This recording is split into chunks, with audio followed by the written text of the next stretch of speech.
Troy Christopher Plota here. We have some new updates on Plotagraph Pro software. You're going to love them. So first off, animation points now just got a lot simpler. So basically, you put an animation point down, drag, drop, and you're good to go. It's as simple as that.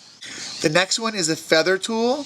We have a great new update on it, both for the UI and the UX. Just much easier to use. It's very simple to kind of implement within your workflow. Next thing up, we have some fun algorithm presets too that you're going to love. Makes it super easy if you want to have the work of, like, say, George Redhawk or one of our other ambassadors. It's perfect. Crop tool update. It's fantastic. Don't really need to say much about it. Check it out. Makes it much easier. Preference updates. Zoom resets. Saves so much time. So when you're working on something really close, instead of having to kind of go down the line as far as get yourself back to 100%, you just hit the zoom reset and you're good to go. And a ton of other stuff. So let's go ahead and get into it right now. Okay, so here we go. Here are some of the new features. And I'm going to start right off the bat with the animation points. So once again, you go to add points, or you hit D on your keyboard for a shortcut, which is what I usually do.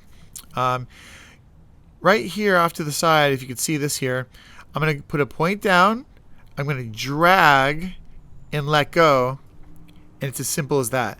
So you no longer need to go to your animation points, then you can go to your selection tool. You could do it in one fell swoop. Let's add another little animation point over here off to the right. Let's put a point down, drag, drop, and you're good to go. So as you see, that's just so much easier. So this is a shot from Andre Duman. Andre is absolutely fantastic photographer. And so I've already pre-done this shot, so I'm going to go through and show you some of the new updates here. So we're going to go to the feather tool, or once again hit F as in feather on your keyboard, and it will take you to the same spot. So here we have our background mask, and it'll show you, let's just take it back to where it started from. And if we didn't put the feather on, it would create the hard line right there. So what we generally want to do here is take the feather about halfway up, and you can see here, bam, basically does the trick right there. It's pretty cool. Now, as you see, the user interface is different. So I'm going to go ahead and click now on foreground, and you can strip it off between a black background, white background, or it'll kind of take the combination there and just not give you any background. But so I prefer to work with the white background generally, and I'm going to pull it backwards a little bit here. And if you don't put a foreground feather on, it'll go to a hard line. So you want to do this one like a click up, maybe 2 at the most. You don't want to take it up as much as the background generally.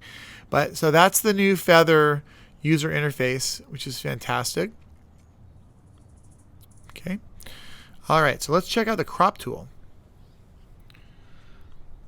Okay, coming over here to the crop tool, we have free crop, original ratio, custom ratio, square. We've had these before, but now what's pretty cool about this is, let's say if we go square with the crop, I probably wouldn't crop it that way, but let's move over just a tad bit here and say we want to go square. Now come over here, we go hide crop container. So it will only show you the space in which you've selected there, which is pretty cool. Okay. So then we come back over and let's go ahead and let's bring our original ratio back in on our crop. And let's zoom in. So if I were to go zoom in, and let's say I wanted to work off a certain part of the image here. And let's go ahead and put an animation point down, drag, drop. Okay, very good. But now I want to get back to where I was. Instead of pinch and zoom or taking the slider, we could actually reset. Go straight back to reset. So much easier. You can get there also by option 0. We'll do the same thing on your shortcut there. All right, and then preferences. Check out the settings here. We go to settings, and depending on what color the water is or whatever it is that you're working on, you can actually now change the animation point color, which is pretty awesome. And then you can change the mask color. I like to keep it on red, and then the automated mask color too. And if that was pulled up, it would show you the different colors there. Okay. All right. So, and if you haven't seen some of the other exports here, let's go to export.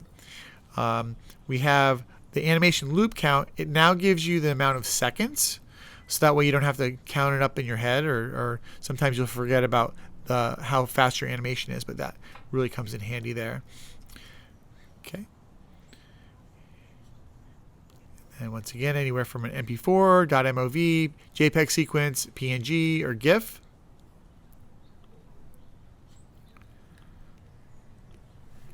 Okay. And over here, we now have different effects. So like we were talking about before, we have the George Red Hawk effect. And if you wanted to kind of have a image that references George Red Hawk or goes around in style, you would just click on that preset. And his presets generally are at 1 second with an export of 14 frames a second. And then if we wanted to, once again, hide that overlay, we have Andre Duman's name down there for a photo credit. We just turn that on and off, and we'll keep that on. And those are the updates for this month. So if you guys have any questions, go ahead and check out. We're going to be importing some new updates on our tutorials that will match what's going on with the software.